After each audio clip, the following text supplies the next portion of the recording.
This poster! What do you mean? It's the Masterminds poster. No, it's not! That is not the right poster. It says Masterminds on it.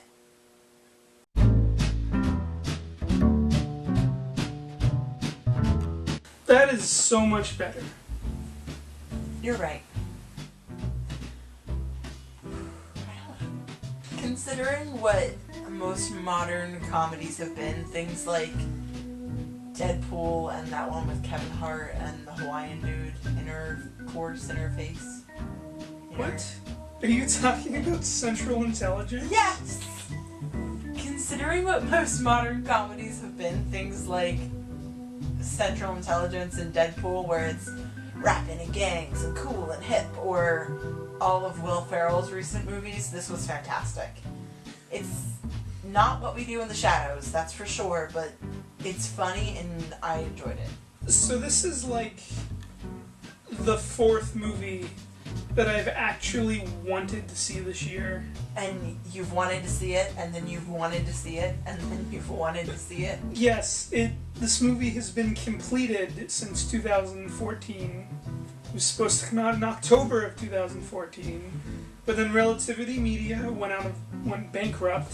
You know, they got enough money, they tried to release it again last summer, which is what this poster says. And it finally came out, and I was very excited to see this, and I did like this movie. I do like all of the Hess movies. They made Napoleon Dynamite, Nacho Libre, Gentlemen Broncos, this, and Don Verdean. Had this movie been as bad as I was expecting, it wouldn't have been as disappointing as, like, Tarantino making a bad film. Because Don Verdean had been filmed and completed in the time that it took this movie to be released. And Don Verdean was a lot more mature than all of their other movies. So if this was terrible, then you could watch Don Verdean and be like, well, they've learned their lesson, they've gotten better. But this wasn't terrible. It was the same. I think most people would like this more than they would like Don Verdean. Well, I don't even think most people would like this. I'll never get why Napoleon Dynamite was such a hit, but personally, I really like their movies. They have a weird, really bizarre type of humor where they're not really jokes as much as it's just like the way people do things. Physical humor, body language. Yes. Do you think if this movie had come out when it was intended, that it would have been as big as Napoleon Dynamite? I don't think it would have been as big as Napoleon Dynamite, but I think it would have been a much bigger then, because, as I said, this movie was originally supposed to come out in 2014. I've been watching this movie since, like, 2012. It's originally called Loomis Fargo. It was going to star Jim Carrey. Oh, wow. I was really excited for it. And then it switched to Zach Galifianakis, and I was like, I don't know about that. And then they switched the name to Masterminds, and I was like, that's the worst name. And then they added Kristen Wiig, and you gave up. Yeah, pretty much. But anyway, if this had come out 2 years ago, or even last year... Or before the Ghostbusters. I think this would have done a lot better. Because Zach Galifianakis isn't really a star anymore. He was a much bigger star 2 years ago before the Hangover trilogy ended. Kristen Wiig was a much bigger star 2 years ago before all of those independent films and Ghostbusters. You know, Leslie Jones and Kate McKinnon were newer on SNL at that point, and it would have been exciting to see them in a movie. It would have been like a stepping stone into their more serious careers. But instead, Ghostbusters gets to claim that, which I feel really bad for everybody involved in the production of this movie. Because if it had come out 2 years ago, just everything about it would have done a lot better. I was laughing more at this movie than I laughed at Deadpool. Oh, God, or yes. Sausage Party, or Central Intelligence. You're naming movies that we didn't laugh at all. Yeah, I don't think I've laughed at a movie this much. I don't remember how much I was laughing at Hail Caesar, but I know it had to have been Krampus was the last time I was laughing this much at a movie. Yeah, that sounds about right. How would you compare this to the Hangover trilogy? To The Hangover? Yeah. I feel like most people who are gonna see this are gonna associate Oh yeah, it with that's that. right. I have like a special place for these filmmakers because they're like the first weird independent film. Napoleon Dynamite was like the first weird independent film I had seen, and I think that's true for a lot of people our age and a bit older even. And they are a good like stepping stone into more strange movies. And I like them for that. They're not the epitome of independent, but that being said, The Hangover is not an independent movie. It's not. It's a very generic film, at least narrative-wise. Personally, I like this more than The Hangover, because this is more my kind of humor. The Hangover is more like setups and punchlines, and this is like watching the actors just do bizarre things and laughing at them. This is my favorite Kristen Wiig movie, for sure. I can say that. She was actually pretty good in this. She played her character well. She didn't bother me in this. Usually I really don't like her. It makes me sad that Zach Galifianakis doesn't have a lot of work anymore because he's good. He's in a movie coming out later this month. What does he have? He's still in things. I hope he continues to do well because I enjoy him. I do think he's good. He's a very funny person, and I think just solely because of Birdman, he has a pretty solid career. Oh, yeah. Like, I don't think people are gonna forget about him and be like, get somebody else for that. I think between Hangover and Birdman, I think one without the other, he wouldn't do well, but the combination of the two.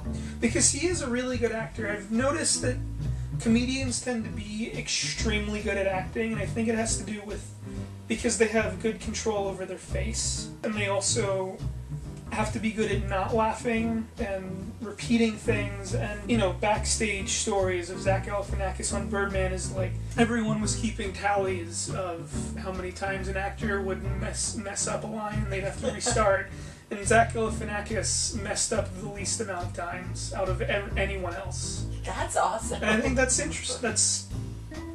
That's kind of like inherently what a comedian does. You have to practice over and over again and get it right or it won't be funny. And all the actors did a really good job in this movie. That's something we kind of brush over. I was glad normally. to see the girl from It's Always Sunny. She doesn't get a lot of work. She was great. That's another actress who would have, this would have been a stepping stone into a larger career if this had come out several years ago. But I was really surprised by the amount of screen time everybody had. Like, we kept seeing trailers everywhere, and it was like, oh, Jason Sudeikis is in this, Kate McKinnon is in this too, and Kristen Wiig. And I was expecting it to just sort of be like, these are big names people will recognize, and then they'll be in it for like a scene. But everybody's in it throughout the movie, and I thought that was nice. And there aren't really any other characters that you'll meet when you see the movie. They're it. Yeah. I liked the story, I liked the narrative, I liked the jokes. I really liked, at the end they go through, oh, it's a true story, this is where everyone is, and they showed a picture of Zach Galifianakis with the gentleman who had pulled the heist, and looking at the picture of the two of them, I feel like they had such a great time together, and I feel like they did a really good job of representing what this was and making it funny. Yeah, that's something I did like about this. The trailers made it seem like everyone was going to be really stupid, but he seemed more oblivious than stupid. Oblivious, kind-hearted, and that's something I really like about the Hess couples movies. I keep saying the Hess couples, but really this is Jared Hess's film. Jerusha has very little to do with this, so I should stop saying the couple. I think that's a nice experiment. They're kind of like splitting ways to make their own movies, and then we can look at them and see what each of them brings. What is she making?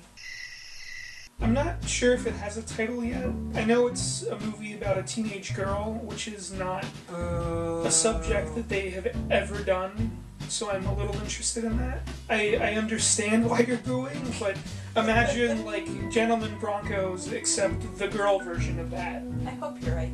But anyway, to get back to where this started off, I feel like we haven't talked a bit about Masterminds. We're just talking about anything other than Masterminds. That's because this movie has been in the making for so long and there's so much to talk about. They didn't seem stupid. They seemed capable and, reliable and responsible. They were just doing stupid things. And that's what I like about their movies. They really understand the characters without it getting to the point where it's not really funny anymore. They have like a nice blend of, oh, I get it, and ha, look at him. You've seen their other movies. How would you rate this compared to the others? Well, I think the number one thing I would credit this movie with is that if most people don't like their movies, they would probably like this one most. Yeah, probably. Their movies you have to kind of go in knowing what you're about to watch to really find humor in it. I think what I did like about this movie is most of their movies are very funny, but they always kind of make me sad. And that's something I love about them, but this one to me just felt funny. So I think that's what stands it apart. Not that I don't like the sad ones, but I almost think this is one of their funniest ones for that reason. I don't know if that's correct, though. And I think that's kind of what the split did. I think it seems like, based off of this, without having seen Jerusa's movie, Jared is probably the ideas guy. Oh, here's a wacky idea we can roll with, and then all of their other movies have such a strong emotional core to them, and she's probably the one who does that. That makes about sense, but now I'm really scared about a movie about a teenage girl with a strong emotional core. I don't think I would recommend this movie to anybody. Really? I don't know anybody who would like this movie other than you. Well, I'd recommend it to you. And that's how I feel about most of all of their movies, honestly. It's just such a weird sense of humor. Their movies really aren't something that you feel like you should share with people. No. If someone else wants to watch it on their own time, awesome, good for it. But don't come to my house and watch it with me. They seem like the type of movies that everybody is going to experience completely differently, and you just don't want to be there to watch them. You just want to watch it yourself. Yes. That's not something that should be said of comedy movies. But it's true. I would say that about more movies than just them, because I wouldn't want to watch The Hateful Eight with somebody I didn't trust. But a Wes Anderson movie with someone I didn't trust, because we have seen so many movies together where people just didn't understand what they were watching. A good example is What We Do in the Shadows. We were the only people laughing the whole time, and then as we were leaving, the couple behind us were like, oh, the teenagers, ugh. What movie was it? It was Ghostbusters? Oh. When we saw the real one in theaters. Why is it that when we watch old comedies in theaters, nobody laughs? Animal House, The Grand Budapest Hotel. Yeah, that's the one I was thinking of. Comedy just seems to be too telegraphed anymore. What I really like about these movies especially, and older comedies, is how you just laugh when it's funny to you. I think we talked about this before, actually. I forget what movie it was, but comedy seems to be moving away from that, where it's now... Here's the joke. Pause. The music cues you in to laugh, or the character makes a funny face and you know to laugh. And it's just dumbing down people's appreciation for comedy. So I think when somebody goes back to watch the original Ghostbusters, they just don't understand what's supposed to be a joke. It's so sad how true that is. So what were you saying about the Grand Budapest Hotel? I was just going to say how people don't laugh at it when we see movies like that.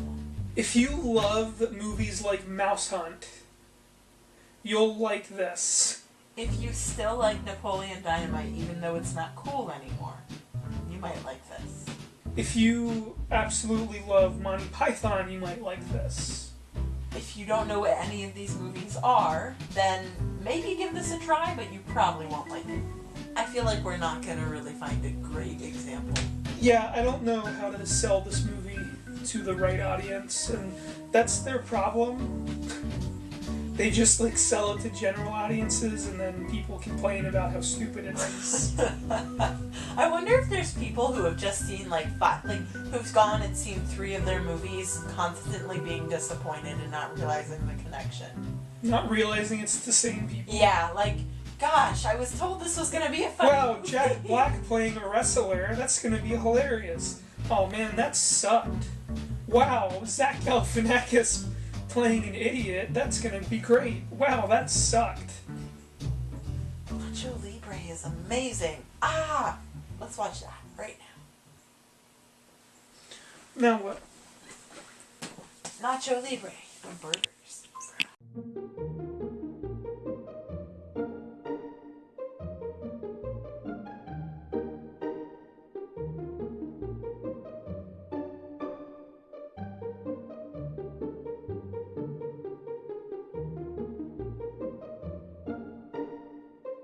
I'm taking a really long time to answer this. That's okay. You'll edit it. Or will I? These poor people.